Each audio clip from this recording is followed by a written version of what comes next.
Popcorn Bucket numéro 3, prise 1. Je clappe alors que ça sert à rien du tout puisque le micro est directement relié à la caméra, en l'occurrence au téléphone. 3 films, 2 films sortis en salle mercredi et un film toujours disponible sur plateforme. Pour combien de temps, je ne sais pas. Mais on commence donc avec le premier film qui est donc Le Mage du Kremlin.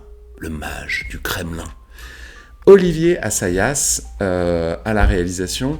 Alors, il faut savoir que je suis un très grand fan d'Olivier Assayas, qui est un réal, je trouve, méconnu. Et pour tout vous dire, je me suis souvent inspiré dans ma carrière à la télévision d'Olivier Assayas, en particulier pour une chose, c'est la lumière. Je trouve qu'il a des lumières toujours ultra intéressantes. C'est ou très cru, ou très vaporeux. C'est jamais très réaliste, et pourtant ça sert finalement la crédibilité des scènes. Enfin voilà, ce mec, je trouve que il a toujours des mises en scène très fines. Il est très bon à la caméra et surtout, voilà, très bon à la lumière. Moi j'ai vu beaucoup de ses œuvres. On retiendra en particulier Carlos, qui était vraiment ultra réussi, où il y avait eu 2 versions. Une version cinéma de souvenirs qui a voisiné les 3 heures quand même, et une version télévisée qui là était de 5 heures et quelques. Voilà, vraiment c'était très réussi. Bref, notre ami Olivier Assayas revient avec un film de près de 2h30 sur l'URSS. Parce qu'il ne faut pas, comme je l'ai entendu sur certaines chaînes, il ne faut pas se méprendre, ce film n'est pas vraiment sur Vladimir Poutine. Vladimir Poutine y est très très présent, bien sûr, mais voilà, l'ambition c'est de retracer les 40 dernières années de la Russie et donc avant de l'URSS. Casting très intéressant avec donc Paul Dano, Jude Law et Alicia Vikander. Donc deuxième petit aparté sur Jude Law, qui est pour moi un acteur, alors pas sous-coté, mais peut-être sur ces dernières années sous-employé. Mais ça reste un excellent comédien et il le prouve encore dans Le Mage du Kremlin où il interprète donc Vladimir Poutine. Il le fait vraiment. Rien que pour la performance de Jude Law, je pense que le film mérite le billet de cinéma. Vraiment, et les pop-corn. Après, sur la mise en scène, je suis un tout petit peu plus réservé. En fait, le scénario, c'est un grand classique. C'est-à-dire que pour raconter une histoire qui se développe sur je ne sais pas combien d'années, on utilise la technique de un journaliste va voir un vieux de la vieille qui était dans les coulisses et qui donc connaît tout et va l'interviewer. Il y a 1 million de films qui utilisent cette technique. Celui que j'adore d'ailleurs et qui me revient au premier, c'est Mr. Nobody. Mr. Nobody commence comme ça. C'est une vieille personne, le dernier mortel, un journaliste va l'interviewer et c'est le début de la narration. Et ça peut être d'ailleurs le fil rouge. Ce qui n'est pas vraiment vrai dans Mr. Nobody, mais là c'est vraiment, il y a la voix off en permanence donc, de Paul Dano qui joue une espèce de conseiller de l'ombre qui n'a pas vraiment existé, mais qui a existé. C'est parce que, alors oui, les 2 films dont je vous parle en premier sont inspirés de faits réels, comme on dit. Donc voilà, là c'est vraiment typiquement le côté inspiré de faits réels, c'est-à-dire que ce personnage, c'est plutôt l'agrégation de plusieurs personnages qui ont vraiment existé, et donc qui avec la voix off, etc., fait le fil rouge du film, qui donc retrace les 40 dernières années en URSS puis en Russie. Voilà. Moi, je trouve que voilà. Donc le film est bon, Jude Law est incroyable. Je trouve qu'il y a des lourdeurs de mise en scène, mais ça va vraiment dépendre pardon, des goûts et des couleurs. Moi, j'ai bien aimé la voix off, j'ai bien aimé le rôle de Paul Dano. Donc voilà, je trouve que c'est un film très ambitieux. Je crois que le budget tournait autour de 25 millions d'euros. Euh, on en a pour son argent, je trouve. Voilà. Donc, à vous de voir. On passe au deuxième film que j'ai choisi et que j'ai vu cette semaine. Furcy, né libre, du chanteur, réalisateur, metteur en scène, comédien, boulanger, slammer, je ne sais plus quoi d'autre, Abdel Malik. Et j'ai un problème avec ce film, en fait. C'est-à-dire que déjà, j'ai eu la chance dans ma carrière de croiser Abdel Malik, qui est quelqu'un qui est vraiment authentique pour moi. Et là, avant de le rencontrer, j'étais pas sûr de cette authenticité. Mais donc voilà, j'ai capté un concert à l'époque où vraiment il était sorti et il cartonnait. Et donc on avait forcément discuté ensemble et j'avais trouvé vraiment le gars chambé de ouf, quoi. C'est-à-dire que je croyais à ses discours de paix, de rédemption, d'empathie, de résilience, etc., etc. Bref, donc voilà, j'aime Abdel Malik. Il avait fait un premier film il y a donc 11 ans que personnellement je n'avais pas du tout aimé. Je me souviens pas du tout du titre, mais parce que je trouvais ça ultra... Alors, en fait, ce qui était horrible, c'était que comme tout chez Abdel Malik, le fond est toujours ultra généreux,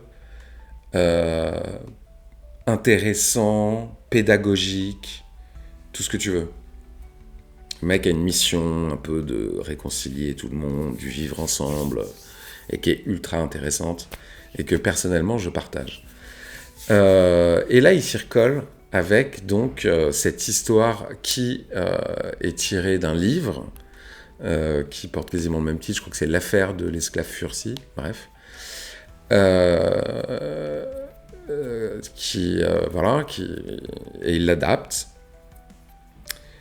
Mais si vous voulez, déjà il y a un problème énorme sur la direction d'acteur. Voilà. C'est-à-dire que il y a Makita Samba qui finalement sous-joue, tout le monde le trouve très bon, il est bon Makita Samba dans ce film, il est bon, ça va. Enfin, c'est pas qu'il est bon, ouais, c'est que ça va. Mais voilà, je trouve qu'il sous-joue le truc. Et puis en parallèle, il y a les Toretton, les Duris, qui sont en permanence en train de comment dire, de cabotiner, de surjouer, voilà, en fait. Et donc ça donne un truc un peu dissonant finalement dans plein de scènes, surtout au procès. Il y a un procès à la fin. Et où en fait il faudrait le voir en podcast, ce truc, parce que c'est, enfin, la réal, moi ça va pas, quoi. Il y a un truc qui va pas du tout, alors que les dialogues sont très forts finalement. Et après, en fait, il y a une espèce de truc aussi de densité du film où, un peu à l'américaine, en fait, Abdel Malik, il fait pas confiance aux téléspectateurs, enfin aux spectateurs, parce qu'on est au cinéma.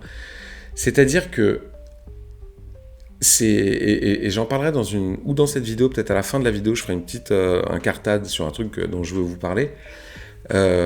C'est-à-dire que il y a une technique au cinéma américain qui existe depuis toujours, qui est de rappeler le plot, l'intrigue, à 5 minutes ou 10 minutes du film, du début du film.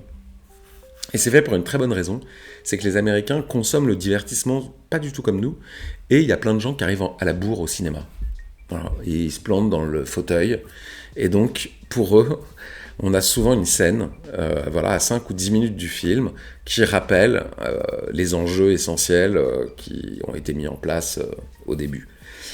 Euh, et là, Abdelmelek, il fait exactement la même chose, mais pas pour les gens en retard, sur un côté très pédagogique. Genre, en fait, j'ai peur que vous ayez pas compris de quoi on parle.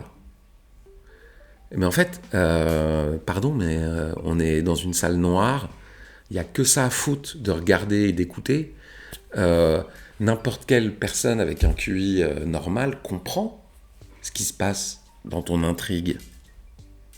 Donc, ce côté, comme ça, en permanence, de rappeler des choses pour être sûr que tu as bien compris les enjeux, et puis de réappuyer en permanence sur la pédagogie, sur ce que c'est que l'esclavagisme, etc., etc., etc., ça finit par être un tout petit peu saoulant. Et après, voilà, le dernier côté qui marche avec tout le reste, hein, dans le côté un peu négatif, c'est, voilà, il y a à la réelle caméra, il y a une espèce de volonté, en fait, de re-rentrer dans tous les codes de ces films qu'on a vus. C'est-à-dire qu'en fait, ça ressemble, il y a des plans, mais je vous jure, c'est 12 Years of Slave, quoi. C'est exactement ça, en fait, ce film. C'est une version française de 12 Years of Slave à 100%. Voilà. Mais réalisé par un réal dont c'est seulement le deuxième film. Voilà, reste le verbe, voilà, il y a des vrais bons moments, surtout, je vous dis, le problème de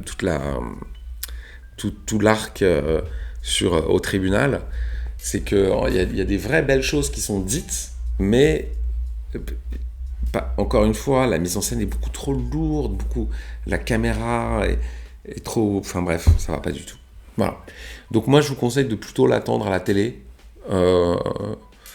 Mais comme on est en ce moment dans un désert de films, ça peut le faire si vous êtes vraiment rébarbatif à Poutine ou à Sayas. Enfin, sinon, vraiment, allez voir le match du Kremlin. Et nous passons maintenant au troisième film qui doit être encore disponible sur vos plateformes, éventuellement. C'est le film de mon chouchou Bong Joon-ho, le réalisateur de Parasite, Mickey 17, qui a été quand même globalement très critiqué. Les avis des spectateurs sont très très mitigés, pardon. Et moi je crois savoir pourquoi. C'est le premier film américain de Bong Joon-ho. C'est le premier film où, effectivement, il a un casting de dingue, d'ailleurs, puisque on a Robert Pattinson, Mark Ruffalo, Naomi Ackie, Steven Yeun, enfin bref, il y a Toni Collette, ma chouchoute, Toni Collette. Donc, voilà, c'est un film, même si il y a des acteurs coréens, qui est principalement porté par des acteurs américains. Et effectivement, la culture asiatique et la culture occidentale sont quand même deux choses différentes. Et là où il y a toujours eu cet équilibre dans les films de Bong Joon-ho entre des choses très sérieuses, voire dramatiques, et des scènes grotesques, et ben il refait la même chose, sauf qu'il le fait avec des acteurs américains, et c'est là où on tique un peu. Sur le papier, le scénario est génial.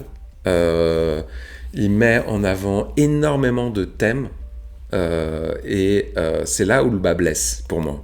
C'est pas sur le côté grotesque de certaines scènes, etc., parce que c'est du Bong Joon-ho, donc on sait qu'il va y avoir ça.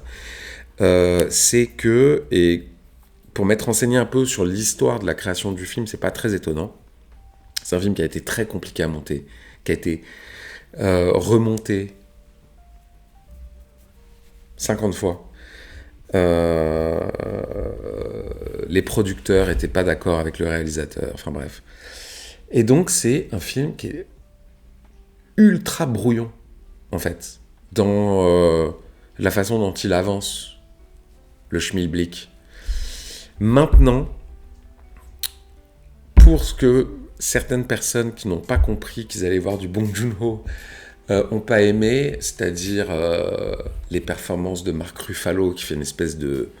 On dirait du Donald Trump, en fait. Le mec est complètement barré avec sa femme, Toni Collette. Vous allez voir, donc, bref, tous les aliens, le message que ça peut... Voilà, que ça transmet et qui résonne par rapport à la vie actuelle et au monde horrible dans lequel on évolue tous, ça reste intéressant. Moi, j'ai bien aimé, mais j'avoue que par rapport à la virtuosité de Bong Joon-ho d'habitude, quand on voit Memories of Murder ou Parasite, et ben ouais, je suis un peu déçu par le film. Mais voilà, ne serait-ce que pour les performances des Américains, c'est-à-dire Robert Pattinson, qui joue plusieurs lui-même, Mark Ruffalo encore en espèce de dirigeant autocrate,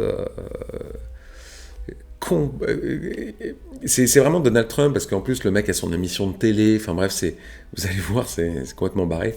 Et Toni Collette qui décidément ne cesse de m'étonner à chaque film. C'est vraiment une actrice incroyable.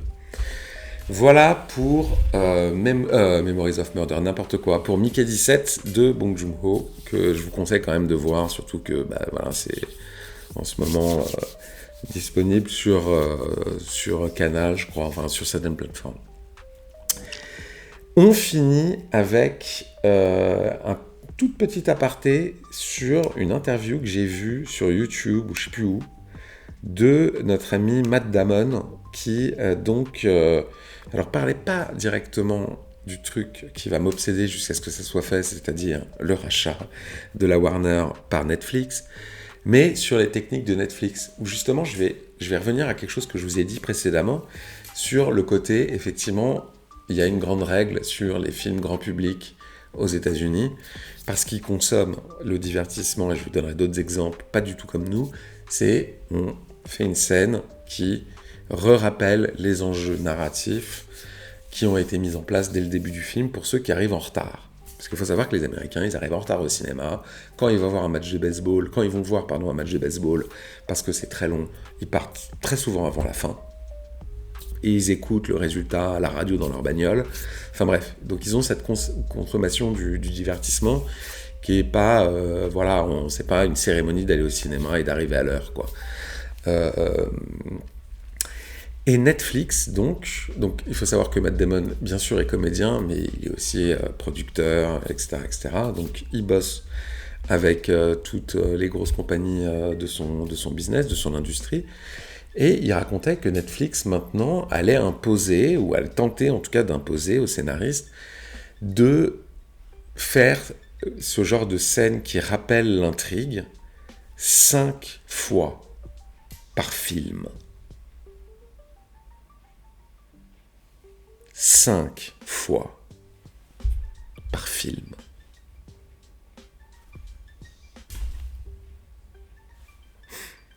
Pourquoi ? Parce qu'ils donnent la raison. Parce qu'ils disent, les gens qui regardent Netflix scrollent sur leur téléphone en même temps. Donc ils n'ont pas une attention de ouf. Et pour pas qu'ils décrochent de Netflix, parce que c'est bien ça le but. C'est comme sur YouTube. Le but, c'est le temps de visionnage. Plus vous restez longtemps sur YouTube ou sur Netflix, plus ils peuvent passer de la pub. Parce que vous inquiétez pas que Netflix, qui était sans pub, qui a fait maintenant un abonnement avec pub, même quand tu paieras $35 quand ils auront racheté Warner et tout le monde par mois pour Netflix, tu auras quand même de la pub. C'est sûr. Et donc, le watch time est ultra important pour eux, donc il ne faut pas que tu décroches. Et donc, il faut que, même si tu scrolles sur TikTok en même temps que regarder un film, ce qui est une absurdité absolue, tu vois, tu scrolles sur TikTok quand tu regardes Quotidien, C'est à vous, une émission à la con. Pas quand tu regardes un film qui te raconte une histoire. Donc voilà. Et donc, c'est pour ça que, voilà, si encore une fois, la Warner, c'est quand même énorme, le catalogue est dingue. Quand vous regardez les films, regardez les jingles au début. Vous verrez que la Warner, c'est quand même énormissime en termes de prod de films. Et si Netflix décide d'appliquer cette règle à tout le monde et à toutes ses prods, vous imaginez le délire, quoi. Bref, voilà, c'est ça que je voulais dire. Donc Matt Damon qui rentre un peu dans le tas en disant ce qu'on nous impose aujourd'hui en termes de façon de construire les films sur Netflix, c'est débile. Ils prennent les gens pour des gros débiles. Et c'est pas ça le cinéma. Voilà, ça peut s'appeler du divertissement, mais c'est pas du cinéma. Sur ce, bisous mes petits bouffeurs de popcorn. On se retrouve très vite. Et alors, oui, et surtout, un petit call to action. En heure de visionnage, j'y suis presque. Il me manque des abos. Il me manque 69 abos pour arriver à 500. Et puis 500 après pour arriver aux 1000. Donc, n'hésitez pas à partager la chaîne. Et n'hésitez pas, parce qu'il y a beaucoup de gens, et c'est normal, qui regardent sans s'abonner. Ça vous prend 2 secondes, vous mettez un abo. Et moi, à chaque fois, ça me ravit. Voilà.